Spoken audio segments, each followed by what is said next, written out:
James Carter had walked into 43 job interviews over the past 6 months. He knew the exact number because he'd started keeping track after the 20th rejection, partly out of habit and partly because tracking failure felt more productive than simply enduring it. He was a single father to 8-year-old Sophie, and the accounting firm he'd worked at for 9 years had shut its doors abruptly after a merger gone wrong. Since then, James had been stretching unemployment benefits and a shrinking savings account further than either was meant to go, all while trying to keep Sophie's world as steady and unshaken as possible. Interview number 44 was for a bookkeeping position at Hartwell Textiles, a modest but respected family-owned company on the edge of downtown. James arrived 15 minutes early, dressed in his one-good suit, resume in hand, rehearsing answers he'd repeated so many times they'd started to feel hollow. The woman who greeted him wasn't what he expected. Margaret Hartwell, the company's owner, was in her late 60s, sharp-eyed and plainly dressed, with none of the polished formality James associated with executive offices. Her office walls were covered not with awards or accolades, but with old family photographs, decades of Hartwell Textiles employees at company picnics, holiday parties, and one wall dedicated entirely to a young girl who appeared in every photo until, abruptly, she didn't. "Mr. Carter," Margaret said, gesturing to the seat across from her desk.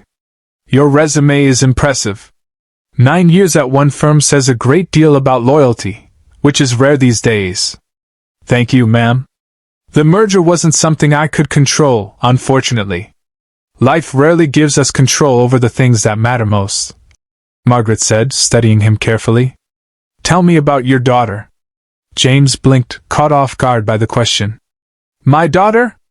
It's on your application, under emergency contact." "Sophie, is it?" "Yes, ma'am. She's 8. It's just the two of us." Margaret's expression softened in a way James couldn't quite place, something between nostalgia and quiet grief. "I had a daughter," she said. "Eleanor. She would have been about your age now, if things had gone differently." James wasn't sure how to respond, so he simply listened. "She passed away when she was 12, Margaret continued. "Car accident. My husband followed a few years after, heart trouble, though I've always believed grief played its part too. I've run this company alone for almost 2 decades now, Mr. Carter, and it's given me everything except the one thing I actually wanted." "I'm very sorry for your loss," James said quietly. "So am I." Margaret leaned back in her chair. "I'm going to be honest with you, because I think you're a man who appreciates honesty. I don't need a bookkeeper. My current one is perfectly competent. I placed this job listing because I wanted to meet the people who'd apply for it, see who was out there, struggling the way people struggle when life doesn't go according to plan."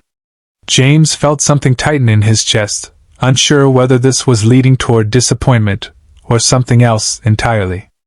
"I'm not doing this well," Margaret admitted, almost to herself. "What I'm trying to say, Mr. Carter, is that I don't just want to offer you a job. I'd like to offer your family something more, if you'll allow me the chance to explain." Over the following hour, Margaret explained herself with a vulnerability James suspected she rarely showed anyone. She had spent years pouring herself into Hartwell Textiles because the alternative, sitting alone in a house full of memories, was unbearable. But success, she admitted, had never filled the specific emptiness left by losing her daughter and eventually, her husband. "I'm not asking to replace anything for your family," Margaret said carefully. "I understand Sophie has a father who loves her, and nothing should change that. But I would like, if you're both open to it, to be present in her life. Not as a replacement for anyone, but as someone who genuinely wants to know her. I have more resources than I know what to do with, Mr. Carter, and very little left to spend them on that actually matters to me." "That's a lot to take in," James said honestly. "It is," Margaret agreed.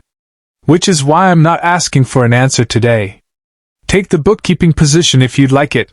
The pay is fair, the hours are reasonable, and you're genuinely qualified for it regardless of anything else we've discussed. The rest, the part about Sophie, that's entirely up to you and her, on whatever timeline feels right." James left the office that day with a job offer and a proposition that felt too significant to process all at once. He picked Sophie up from school and spent the drive home turning Margaret's words over in his mind, uncertain how to explain any of it to an 8-year-old, or whether he even should yet.